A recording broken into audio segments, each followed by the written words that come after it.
Students, 8th class students, हम आपके first chapter का 1.7 आर्टिकल करेंगे, प्रोटेक्शन फ्रॉम वीड्स। तो बच्चे क्या होता है, तो क्या है इसमें बोझो और पहेली है। Went to near by wheat field and saw that there were some other plants in the field growing along with wheat plants. तो बच्चे क्या करते हैं, बोझो और पहेली एक प्लांट में जाते हैं, तो वहाँ पे वो क्या देखते हैं, कुछ एक्स्ट्रा प्लांट उगे हुए हैं। ठीक है, वहाँ पे एक्स्ट्रा प्लांट है, लेकिन उन्होंने वीट की क्रॉप को सोइंग किया था, लेकिन उसमें एक्स्ट्रा प्लांट्स हैं। जो एक्स्ट्रा प्लांट्स हैं उनको बच्चे वीड्स बोलते हैं। ठीक है, तो ये अनवांटेड प्लांट्स भी बोल सकते हो आप। तो वो बोला है have these other plants been planted purposely. तो in field many other undesirable plants may grow naturally along with the crop. These undesirable plants are called weeds. तो बच्चे जो मतलब जो हमें नहीं चाहिए अनवांटेड प्लांट्स हैं, ठीक है, वो वीड्स होते हैं। ठीक है, तो जो हमको क्रॉप के सोइंग भी नहीं करते लेकिन अपने आप से उगाते हैं।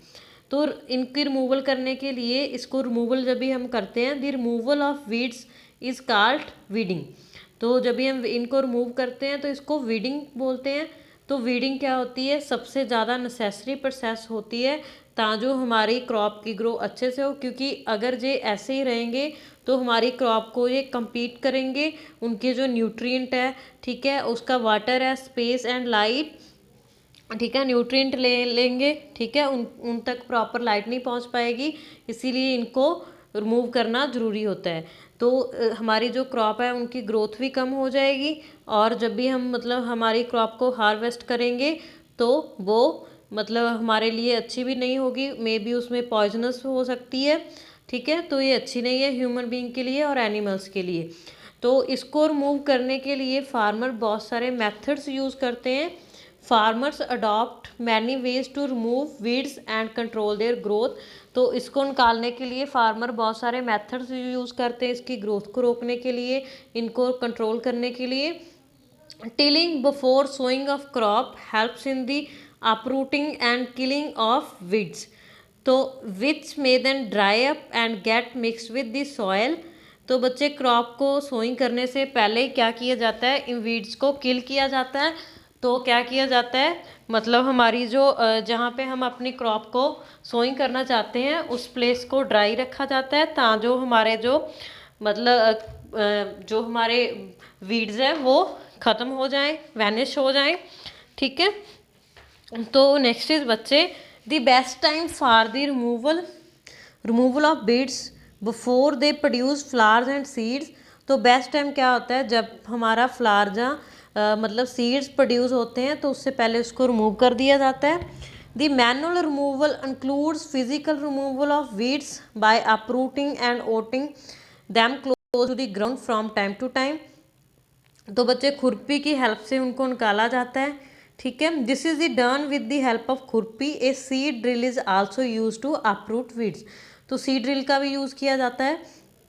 Weeds are also called controlled by using certain chemicals called weedicides. तो कुछ केमिकल्स का यूज़ किया जाता है जो हमारे वीड्स को ख़त्म कर देते हैं, डैमेज कर देते हैं, लेकिन हमारी क्रॉप को नहीं करते। ठीक है, तो ऐसी स्प्रे वगैरह का यूज़ किया जाता है। तो बच्चे ये देखो शो किया गया है यहाँ पे कैसी स्प्रे का यूज़ किया जाता है, तो स्प्रे की जाती है। ठीक है, तो next is as already mentioned the weedicides are sprayed during the vegetative growth of weeds before flowering and seeds formation। तो फ्लावरिंग और सीड की फॉर्मेशन से पहले उनके ऊपर स्प्रे करनी चाहिए। स्प्रेइंग ऑफ वीडिसाइड्स में effect the health of farmer. तो जब भी हम वीडिसाइड्स पे जो स्प्रे होती है वो हेल्थ को, फार्मर की हेल्थ को अफेक्ट करती है, सो इसे हमें केयरफुली यूज़ करना चाहिए। हमें हमारे नोज़ और माउथ को कवर करके इसका यूज़ करना चाहिए। Next is important. तो नेक्स्ट में क्या है बच्चे, हार्वेस्टिंग। तो ये सबसे ज़्यादा अपोर्टेंट प्रोसेस होती है। तो ये इस प्रोसेस में क्या होता है, the cutting of crop after it is mature is called harvesting. तो क्रॉप को कट किया जाता है जब भी वो पूरी तरह मैच्योर हो जाती है।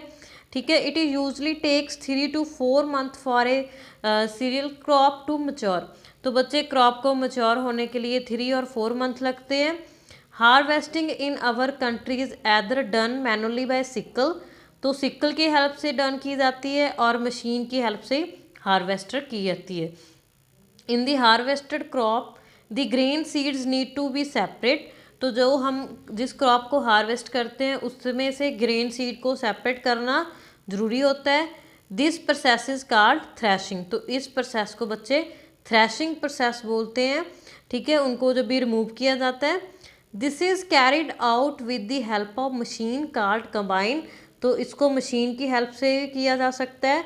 ये देखो, तो उसको कंबाइन बोलते हैं। आज के टाइम में आप देखते हो बच्चे कंबाइन से हार्वेस्टिंग की जाती है, जो मैंने आपको डायग्राम में शो किया है।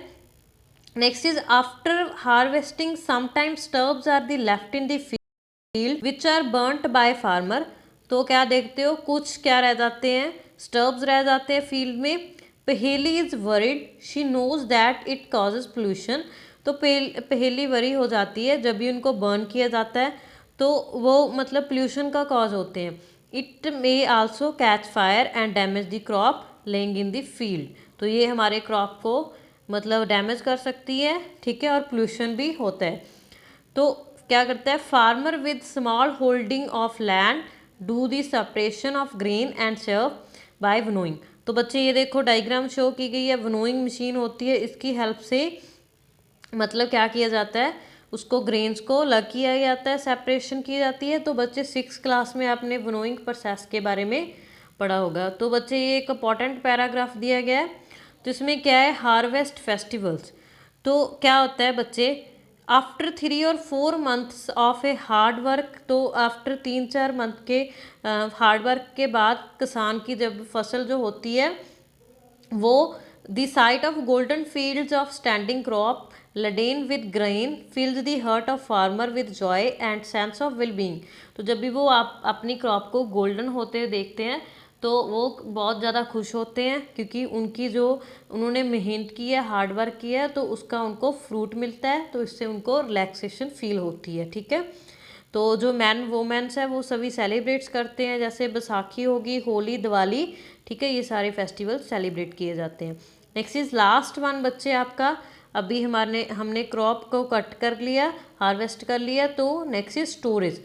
तो बच्चे स्टोरेज भी सबसे ज़्यादा इंपॉर्टेंट होता है बच्चे, क्योंकि स्टोरेज में बच्चे आप देखते हो, storage of produce is an important task if the harvested grain are to be kept for longer time, अगर हम अपनी जो हमारी क्रॉप है उसको लॉन्ग टाइम के लिए रखना चाहते हैं तो उसको अच्छे से मतलब स्टोर करना ज़रूरी होता है, क्योंकि they should be safe from moisture, हमें उसको रैट से बचाना होता है, माइक्रो ऑर्गेनिज्म से भी बचाना होता है, मॉइस्चर से भी, तो उसको अच्छे से स्टोर करना ज़रूरी होता है। If freshly harvested grains are stored without drying, अगर हम उसको विदाउट ड्राई करें रख देंगे तो वो क्या करेंगे, वो स्पॉयल हो जाएंगे, तो उसके ऊपर ऑर्गेनिज्म अटैक कर देंगे। ठीक है, तो हमारी क्रॉप है अनफिट हो जाएगी for germination.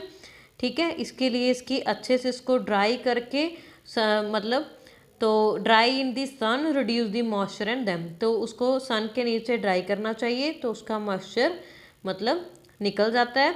This prevents the attack by insects, pests, bacteria and fungi. तो next is I saw my mother, Paheli कह रही है, I saw my mother putting some dried neem leaves in iron drum containing wheat, I wonder why, तो वो देखती है उसकी mummy जो मतलब आयरन का ड्रम है जिसमें आप वीट को स्टोर करके रखते हो, तो उसमें क्या करती है वो कुछ नीम के लीव्स डाल रही है, तो वो सोच रही है क्यों डाल रही है। तो बच्चे ये देखो यहाँ पे स्टोर किया जाता है। तो next is farmers store grain in the jute bags, metallic bins, however large scale storage of grain is done in granaries and silos. ठीक है, तो उसको स्टोर किया जाता है to protect from pests like rats and insect. तो बच्चे उसमें ड्राई नीम लीव्स को डाला जाता है होम में, तो क्योंकि उसमें क्या हो सके मतलब हम उसको केमिकल ट्रीटमेंट नहीं करना चाहते, लेकिन हम उसको पेस्टिस से भी बचाना चाहते हैं, माइक्रो ऑर्गेनिज्म से भी, तो हम उसमें क्या करते हैं जो हमारी नीम के लीव्स हैं उनको डाल देते हैं बच्चे। Next is last topic of your chapter, food from animals, तो एनिमल से हमें कौन सा फूड मिलता है? जैसे अब बच्चे देखो, एक टेबल शो किया गया है, milk cow buffalo she got she camel. तो मिल्क हमें किससे मिलता है? ऐसे ही आपने ये टेबल में फिल करना है, किससे क्या मिलता है आपको। After completing this table you must have seen that like plants animals also provide us with different kinds of food. तो बच्चे आप देखते हो सभी हमें जो प्लांट्स होते हैं, एनिमल्स होते हैं, वो डिफरेंट काइंड ऑफ फूड हमें प्रोवाइड करते हैं, ठीक है। तो जो हम डाइट में कंज्यूम करते हैं, आपने प्रीवियस क्लासेस में 6 क्लास में 7 क्लास में बच्चे फूड चैप्टर पढ़ा होगा, आपने उसके सोर्सेज भी पढ़े होंगे फूड के, ठीक है। तो ऐसे ही यहाँ पे देखो, we have just seen the process of crop production. तो जब भी हम अभी हमने देखा है जो क्रॉप प्रोडक्शन करते हैं उसमें हम बहुत सारे स्टेप्स फॉलो करते हैं, ठीक है, like selection of seed sowing, ठीक है। ऐसे जो हमारे एनिमल्स होते हैं, ठीक है, उनमें भी हम अपनी अकॉर्डिंग मतलब जो हमें चाहिए, जैसे मिल्क चाहिए तो बफेलो वगैरह का आप सिलेक्शन करते हो, ऐसे जो हमें मतलब जो कुछ चाहिए होता है ऐसे ही हम एनिमल्स वगैरह की सिलेक्शन करते हैं। तो बच्चे क्या होता है, जब भी आप देखो similar animals reared at home or in farm have to be provided with proper food, shelter and care. When this is done on a large scale is called animal husbandry. तो जब भी मतलब बच्चे हम हमारी शीप वगैरह या किसी भी मतलब एनिमल्स को, बहुत सारे एनिमल्स को शेल्टर प्रोवाइड करते हैं बड़े लार्ज स्केल पे, तो इसको एनिमल हस्बेंड्री भी बोलते हैं। Next last is fish is good for health, we get cod liver oil from fish which is rich in vitamin D. Fish जो होती है हमारी हेल्थ के लिए अच्छी होती है, तो वो क्या करते हैं, हमारे जो मतलब ऑयल होता है, ठीक है, वो हमें फिश से मिलता है, तो विच is rich in vitamin D, तो विटामिन डी में वो रिच होता है। नेक्स्ट क्लास में बच्चे हम कीवर्ड्स डिस्कस करेंगे और इस चैप्टर की बैक एक्सरसाइज करेंगे। तो आई होप आपको चैप्टर अच्छे से समझ आ गया होगा। अगर बच्चे किसी को डाउट है तो पूछ सकते हो। Thank you.